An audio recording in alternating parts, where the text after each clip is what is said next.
Class 9th useful and harmful microbes. तर विद्यार्थी मित्रांनो, याआधी आपण युजफुल मायक्रो ऑर्गॅनिझम्स, लॅक्टोबॅसिलाय, त्यानंतर रायझोबियम, सिम्बायोटिक बॅक्टेरिया याविषयीची माहिती मिळवलेली आहे. थर्ड जो आहे युजफुल मायक्रो तो आहे ईस्ट. पहिले ॲक्टिव्हिटी दिलेली आहे या ठिकाणी, bring active dry yeast from the market. बाजारात ॲक्टिव्ह ड्राय ईस्ट मिळते, तर ते ॲक्टिव्ह ड्राय ईस्ट घेऊन या. त्यानंतर mix a spoonful of yeast 2 spoonful sugar with a sufficient quantity of lukewarm water in a bottle. एका बॉटलमध्ये 1 चमचा ईस्ट घ्यायचा आहे. त्याच्यानंतर त्याच्यात 2 चमचे साखर आणि थोडे कोमट पाणी मिसळा. जास्त गरम पाणी जर घेतलं तर त्यात ईस्ट जो आहे तो मरून जाईल, म्हणून कोमट पाणी घेतात. यानंतर हा सगळे जे मिश्रण आहे तो एकत्र करायचं आहे. हे सगळे पदार्थ जे आहेत ते एकत्र करून fix a colourless transparent balloon on the mouth of that bottle. त्यानंतर त्याला काय करायचं आहे, बाटली जी आहे त्या बाटलीच्या तोंडावर ट्रान्सपरंट बलून, रंगहीन आणि ट्रान्सपरंट पारदर्शक फुगा जो आहे तो या ठिकाणी घट्ट बसवायचा आहे. What changes do you observe after 10 minutes. तर 10 मिनिटानंतर तुम्हाला या ठिकाणी कोणता बदल दिसेल. तर काय बदल दिसेल 10 मिनिटानंतर. आपल्याला हाच बदल दिसेल की बलून जो आहे हा फुगीर दिसेल. म्हणजे त्यात फुगला म्हणजेच काय, त्याच्यामध्ये काय भरलेली आहे, हवा भरेल. Mix lime water with the gas accumulated in the balloon. आता हा जो शब्द लाईम वॉटर म्हणजे काय होते, चुन्याचे पाणी, मराठीमध्ये ज्याला म्हणतो पण चुन्याची निवळी. तर फुगलेला जो फुगा आहे त्याला हलक्या हाताने काढायचा आहे. त्या बाटलीच्या तोंडावर हलक्या हाताने काढून त्याचं तोंड बंद करायचं आहे. आणि त्यानंतर बलून मधील जी हवा आहे ती हळूहळू काढून लाईम वॉटर म्हणजे जो चुन्याचा पाणी आहे त्यामध्ये सोडायचं आहे. Collect that lime water in a beaker and observe it. आता या ठिकाणी ऑब्झर्वेशन पुन्हा करायचं आहे. तर काय ऑब्झर्वेशन होईल की लाईम वॉटर ट्रान्सपरंट, आधी लाईम वॉटर जो आहे ट्रान्सपरंट म्हणजे कलरलेस असतो. त्यानंतर जी गॅस आहे त्या गॅसच्या कॉन्टॅक्टमध्ये आला, संपर्कात आल्यानंतर जी गॅस बलूनमध्ये भरलेली आहे त्याच्या कॉन्टॅक्टमध्ये आल्यानंतर तो कोणत्या रंगाचा दिसेल, या ठिकाणी पांढरा म्हणजे व्हाईट कलरचा होतो. What do you notice. तर आपण काय नोटीस करू की व्हाईट कलरचा होतो, कारण त्या बलूनमध्ये CO2 भरलेला आहे, म्हणजे कार्बन डाय ऑक्साईड भरलेला असतो. आणि कार्बन डायऑक्साईड जो आहे तो लाईम वॉटर सोबत रिॲक्ट करतो. तो रिॲक्ट झाल्यानंतर मिल्की रंगाचा होतो. मिल्की रंग म्हणजे दुधाळ रंगाचा होतो. आणि म्हणून या ठिकाणी आपल्याला तो कसा दिसतो, पांढऱ्या रंगाचा, दुधाळ रंगाचा दिसतो. Take a drop of the solution from the bottle on a glass slide. Put a cover slip over it and observe it under the compound microscope. यानंतर बाटलीमधील जो द्रावण आहे, जो सोल्युशन आहे, त्याचा एक थेंब या काचपट्टीवर घ्यायचा आहे. त्यावर कव्हर स्लिप ठेवा आणि कंपाऊंड मायक्रोस्कोपच्या खाली त्याचे निरीक्षण करा. Store the solution in the bottle carefully. बाटलीतील जे सोल्युशन आहे, जे द्रावण आहे, ते सांभाळून ठेवायचं आहे. Do you see the colourless oval cell of yeast on the slide. तुम्हाला कलरलेस म्हणजे रंगहीन, त्याच्यानं ओव्हल सेल्स म्हणजे या ठिकाणी कोणता आकार म्हणता येईल आपल्याला, अंडाकृती आकाराचे असतात.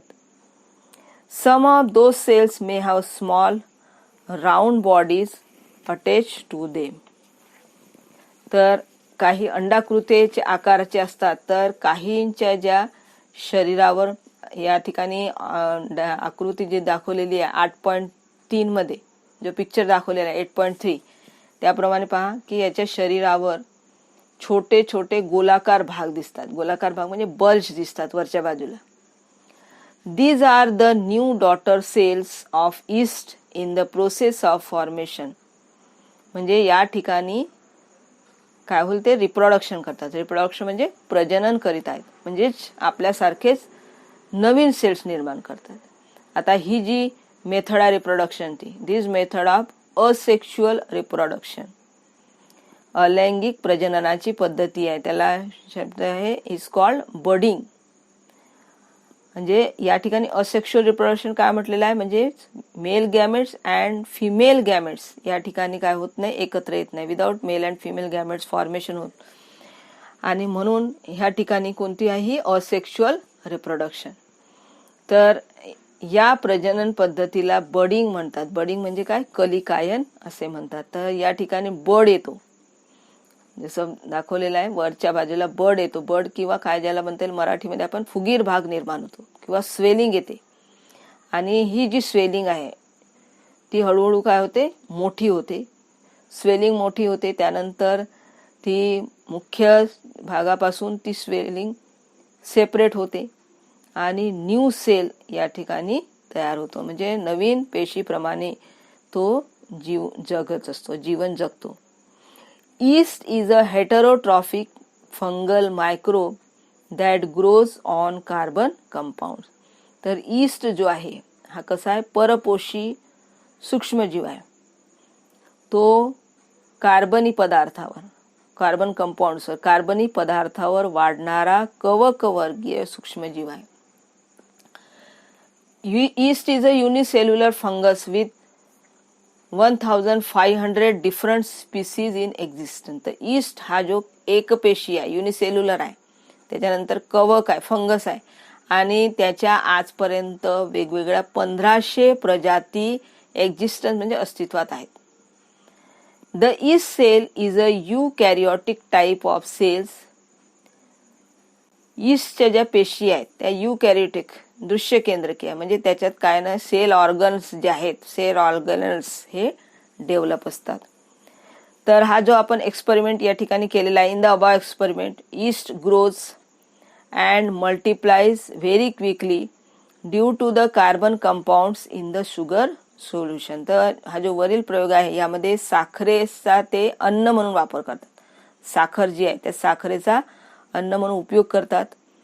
जर साखर जास्त प्रमाणात अवेलेबल असेल तर रिप्रोडक्शन जलद होते, म्हणजे फास्ट होते. तर रिप्रोडक्शन जलद म्हणजेच त्याची ग्रोथ देखील कशी होईल, जलद होईल. In the process of obtaining nutrition, yeast cells convert the carbohydrates in that solution into alcohol and carbon dioxide. तर स्वतःचे जे पोषण आहे, स्वतःचे पोषण करताना हे जे ईस्ट सेल्स आहेत, हे ईस्ट सेल काय करतात, द्रावणातील जे कार्बोहायड्रेट्स आहे म्हणजे जे कर्बोदके आहे त्याचे रूपांतर कशामध्ये करतात, ते अल्कोहोल आणि कार्बन डायऑक्साईड या वायूमध्ये करतात. तर ही जी प्रोसेस आहे, दिस प्रोसेस कॉल्ड फर्मेंटेशन. तर या प्रक्रियेला किण्वन असे म्हणतात. परंतु आता हा वेगळ्या प्रकारचा फर्मेंटेशन आहे. याच्या आधी आपण पाहिलेला आहे लॅक्टोबेसिलाई, तेही फर्मेंटेशन करतात. परंतु लॅक्टोबेसिलाई वेगळ्या प्रकारचा फर्मेंटेशन आहे, यामधला फर्मेंटेशन हा वेगळा आहे. आता या पुढे प्रश्न विचारलेला आहे, how is bread made. Bread म्हणजे पाव जो आहे तो पाव कसा बनतो. तर याचा उत्तर आहे या ठिकाणी, ब्रेड मध्ये काय टाकलं जाते, ईस्ट. ईस्ट टाकून ब्रेड बनविला जातो. Find out how to use the solution prepared in the above experiment to make bread. Bread मध्ये सोल्युशन जे आहे ते कणिक किंवा मैद्यात टाकून, हे जे सोल्युशन आहे ब्रेड बनवताना कशा प्रकारे की कणिक किंवा मैद्यात हा जो ईस्ट आहे टाकून त्याला भिजवतात. त्यानंतर काही वेळ त्याला भिजवल्यानंतर तसंच ठेवलं जाते. आता या ठिकाणी काय होईल, भिजवल्यानंतर काही वेळ ठेवल्यानंतर त्या CO2 म्हणजे कार्बन डायऑक्साईड हा रिलीज होतो. कार्बन डायऑक्साईड गॅस रिलीज झाल्यामुळे तो फुगीर बनतो, स्पंजी बनतो आणि त्यानंतर त्याला ओव्हनमध्ये ठेवला जातो आणि मग तो जसं स्पंजी झालेला फुगीर आहे तसाच राहतो. तर अशा प्रकारची या ठिकाणी त्यांनी ब्रेड कसा बनवता हे विचारलेला आहे. ते follow the recipe and make the bread. पाव कसा बनवता येईल याची कृती मिळवा, त्याप्रमाणे कृती करून पाव तयार करा असं सांगितलेलं आहे. तर रेसिपी तुम्हाला हे मिळून जाईल. Find out and note down the reasons why the dough rises and makes the bread spongy.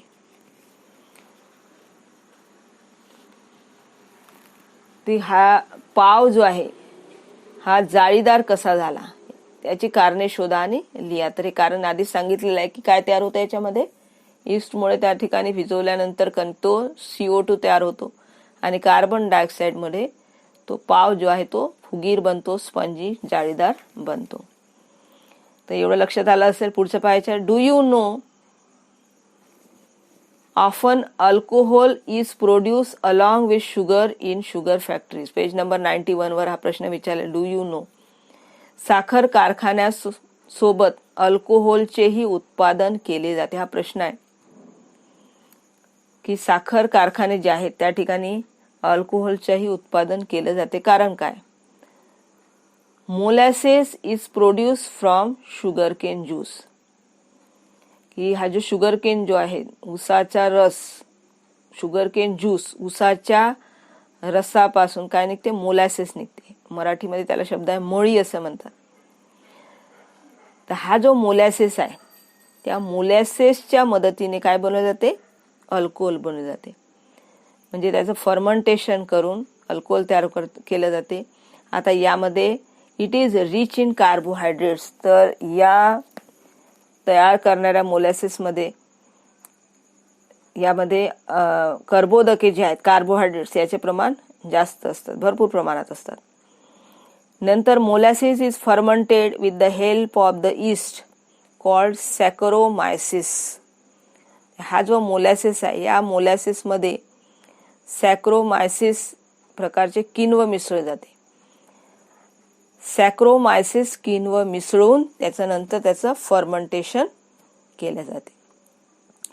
In this process ethanol C2H5OH, ethanol alcohol is produced as a primary product and ester and other alcohols as secondary products. तर ही जी प्रक्रिया आहे या प्रक्रियेमध्ये ethanol जो आहे, जो अल्कोहोलचा एक प्रकार आहे, इथेनॉल म्हणजे त्याच्यापासून काय तयार होते?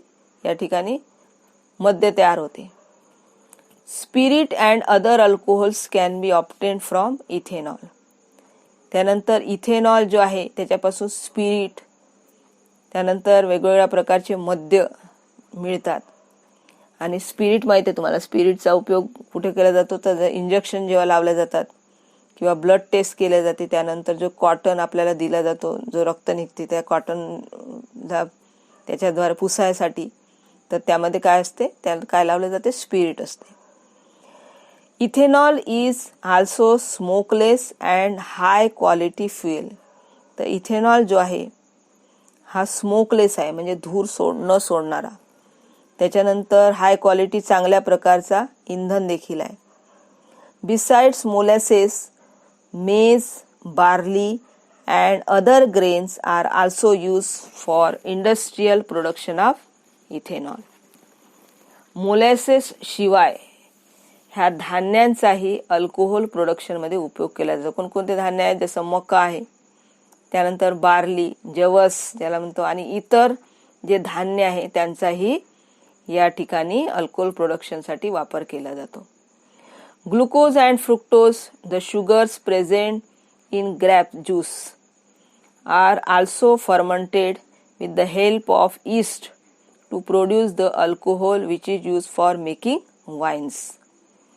तर हा जो ग्रेप दिलेला आहे, ग्रेप म्हणजे काय होते? द्राक्षे, अंगूर ज्याला म्हणतात.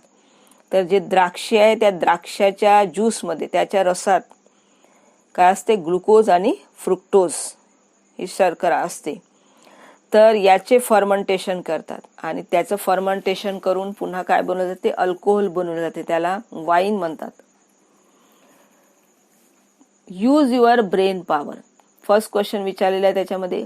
Recently it has been made compulsory in India and some other countries to mix 10% ethanol with fuels like petrol and diesel. What is the reason for this? काय म्हटलेलं आहे की भारतासह पुष्कळसे असे देश आहेत ज्या देशामध्ये पेट्रोल आणि डिझेल हे जे इंधन आहे या इंधनात 10% इथेनॉलचे मिश्रण करणे का म्हणून कंपल्सरी केलेलं आहे? काय कारण असेल? तर याच्या आधी आपण पाहिलेलं आहे की इथेनॉलचे जे उत्पादन आहे ते कशापासून होते? ऊसाचा जो मोलॅसेस आहे, मळीचे आहे, ऊसाचा रसाचा जो मोलॅसेस मळीपासून किंवा इतर धान्यापासून केले जाते. त्याच्यानंतर इथेनॉल जो आहे लेस पॉल्युटिंग आहे if use as a fuel, म्हणजे प्रदूषणाचे प्रमाण कमी होते. दिस मिक्स सेव्स फ्युएल्स क्वांटिटी. त्याच्यानंतर इथेनॉलचे हे जे आहे 10% इथेनॉलचं मिश्रण ज्या ठिकाणी केलेलं आहे मिक्स केल्यानंतर पेट्रोल आणि डिझेलमध्ये, तर आपले काय होईल? इंधनाची बचत होते आणि म्हणून या ठिकाणी 10% इथेनॉल वापरला जातो. सेकंड प्रश्न विचारला याच्यात, why are wineries located near Nashik in Maharashtra? तर या ठिकाणी काय वायनरीज हे जे आहेत नाशिक येथे महाराष्ट्रामध्ये नाशिक या ठिकाणी काय केलेलं आहे? द्राक्षाची शेती होते. तर in the district of Nashik in Maharashtra there are many orchards of grapes. की नाशिक येथे जे आहे द्राक्षाच्या बगीचे आहेत पुष्कळसे. तर शेतकरी जे आहेत त्यांना द्राक्षाची शेतीपेक्षा या ठिकाणी वाईन जर जास्त निर्माण केली तर त्याच्यामुळे त्यांच्या इकॉनॉमिकल कंडिशन जी आहे ती सुधारलेली आहे, आर्थिक लाभ त्यांना जास्त होतो. म्हणून या ठिकाणी काय केलेलं आहे त्यांनी? यापासून वाईन्स तयार केले जाते. Third, chapatis made from wheat only swell up but bread becomes spongy, soft and easy to digest. Why is it so? तर या प्रश्नाचं उत्तर काय येईल? ईस्ट माहिती आहे, याच्या आधी आपण पाहिलेलं आहे की ईस्ट काय केलं जातो? त्याच्या जो फ्लोअर आहे, ब्रेडचा फ्लोअर आहे, ब्रेडचं जो पीठ आहे त्याच्यामध्ये ईस्ट मिसळलं जाते. Yeast is added to the flour of bread. आता हा जो ईस्ट आहे यामध्ये कोणती प्रोसेस होते मग? This yeast carries out fermentation process होते. त्याच्यानंतर त्यामध्ये कोणता वायू आहे सांगितलेला आहे? Carbon dioxide and releases carbon dioxide in the process. समजलेला आहे. ईस्ट जो आहे हा ब्रेडचा जो फ्लोअर आहे पिठामध्ये मिसळला जातो. त्यानंतर त्याला मळून काही वेळ ठेवला जाते. त्यामध्ये फर्मंटेशन प्रोसेस होते. फर्मंटेशन प्रोसेस झाल्यानंतर कार्बन डायऑक्साईड गॅस रिलीज होते आणि त्यामुळे therefore the bread becomes spongy and soft. Flour of chapatis. आता चपाती जी बनवली जाते त्याच पिठाची, ही याच्यामध्ये काय होत नाही, आपण काय मिक्स करत नाही, डज नॉट कंटेन ईस्ट टाकत नाही. While roasting this only the gas present in the flour expand. जेव्हा आपण त्याला रोस्ट करतो, भाजतो, तेव्हा मेकिंग देम टू स्वेल, म्हणजे चपातीच्या पिठात ज्या ईस्ट नसते त्यामुळे भाजताना केवळ तेथील जे वायू आहेत ते वायू काय होतात या ठिकाणी प्रसरण पावल्याने फक्त ती फुगते, म्हणजे ती तेवढी सॉफ्ट किंवा त्याने जे दिला स्पंजी जाळीदार बनत नाही. तर हे याचं कारण आहे. यानंतर पुढचा यामध्ये बायो रिमेडेशन, जैव उपचार. ईस्ट यारोविया लायपोलिटिका. काय नाव दिलं ईस्टचा? यारोविया लायपोलिटिका is used to absorb the toxins released during the production of palm oil and the heavy metals and minerals released in some other industrial processes. तर यारोविया लायपोलिटिका हे ईस्ट आहे. तर या ईस्ट काय करतो? विषारी जे पदार्थ आहेत, टॉक्झिन्स जे आहेत ते शोषून घेतो, ॲब्सॉर्ब करतो. यानंतर पाम तेल निर्माण करताना तयार होणारे जे विषारी द्रव्य आहे, त्यानंतर या हेवी मेटल्स जे आहेत, जड धातू आहेत आणि क्षार आहेत, तर हे शोषून घेण्यासाठी हे जे किण्व आहे यारोविया लायपोलिटिका हे ईस्ट या ईस्टचा वापर केला जातो. पुढचा यामध्ये सॅक्रोमायसिस सेरिवेसी. तर saccharomyces cerevisiae is use for absorption of a pollutant arsenic. तर आर्सेनिक नावाचा हा जो प्रदूषक आहे तर हे प्रदूषक शोषून घेण्याचं काम सॅक्रोमायसिस सेरेविसी हा जो ईस्ट आहे या ईस्टच्या द्वारे होत असते. Oil spills in oceans are cleaned with the help of alcanivorax bacteria. Oil spills in ocean are cleaned with the help of alcanivorax bacteria. तर समुद्रामध्ये जर तेलाची गळती झालेली असेल तर तेल गळती स्वच्छ करण्यासाठी अल्कानिहोरेक्स नावाचा हा जो बॅक्टेरिया आहे, हा जो जीवाणू आहे, त्या जीवाणूचा या ठिकाणी वापर केला जातो. तर हा युजफुल बॅक्टेरियामध्ये जे मायक्रोब्स जे आपण बघितलेले आहे, लॅक्टोबॅसिलाई, यानंतर रायझोबिया, सिम्बायोटिक बॅक्टेरिया आणि थर्ड जो आहे तो आहे ईस्ट. हा एवढा भाग पूर्ण झालेला आहे. याच्या नंतरचा भाग पुढे नंतर बघू आपण.